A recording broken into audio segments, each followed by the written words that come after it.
Ay mga kaparmlat, nandito po tayo ngayon sa Kapaluhan. Dito po sa binibenta nating fish pan. Ay, may kasama po tayong buyer from Marikina. Ayan. So, welcome po kayo dito sa Kapaluhan. Malapit po ito sa beach. Ayan.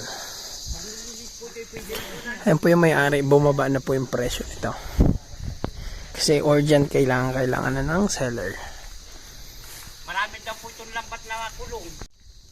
Yan. Yan po ang sira niya. So, malit na gastos lang naman yan. Lalagyan lang yan ng pilapil. Bato po ang prinsa niya na yun. Kaya po mura, may sira siya. Pero ang good thing po dyan, may prinsa po. Bato ang prinsa po niyan. So, kaya ang ayos na lang dyan yung pilapil.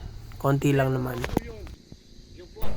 Ay matatanaw po natin yung dating kubo. Ayun, nandun po nakalagay yung prinsa.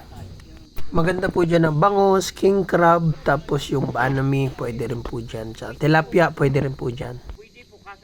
Ayan, sa mga buyer natin ng hanap bakasyonan, kasi malapit po ito sa dagat, sa beach, and libangan po na fish pan, and tama-tama po yan. Kagandahan sa property, mga ka-farmlat, mula po dito, mga 1.5 kilometers, nasa tabing dagat na tayo.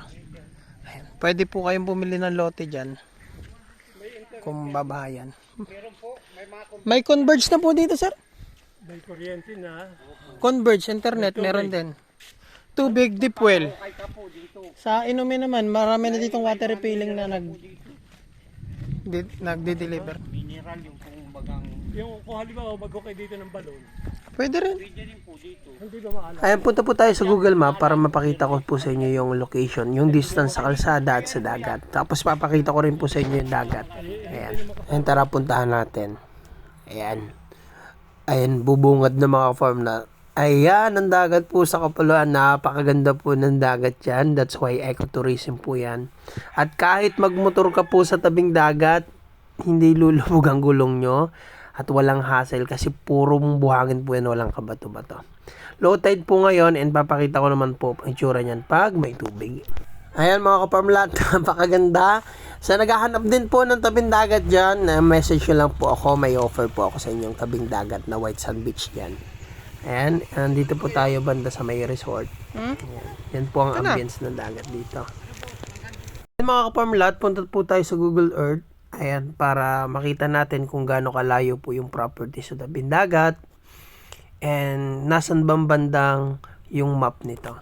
So search nyo lang po, Kapaluhan White Sand Beach, and lalabas na po yan.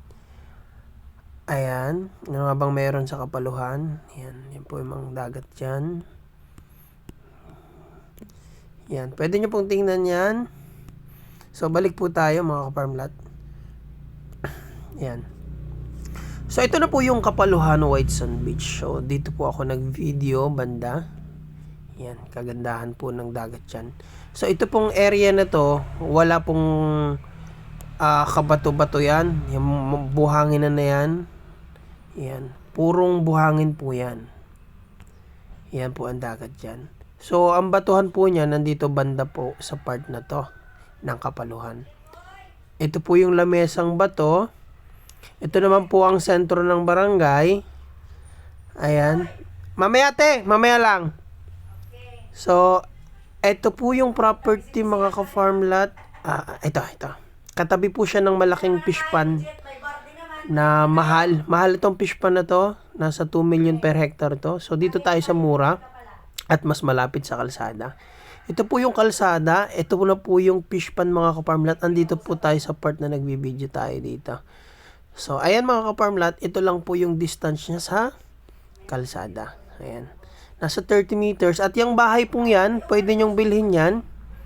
Binebenta rin po yan. At hanggang dito sa kalsada, pwede kayo makabili dyan. Para mula kalsada hanggang property, dikit na po kayo. So, ang layo po niyan sa dagat. Ayan. Kung babaybayin po ang kalsada, abutin po ng halos 2 kilometro.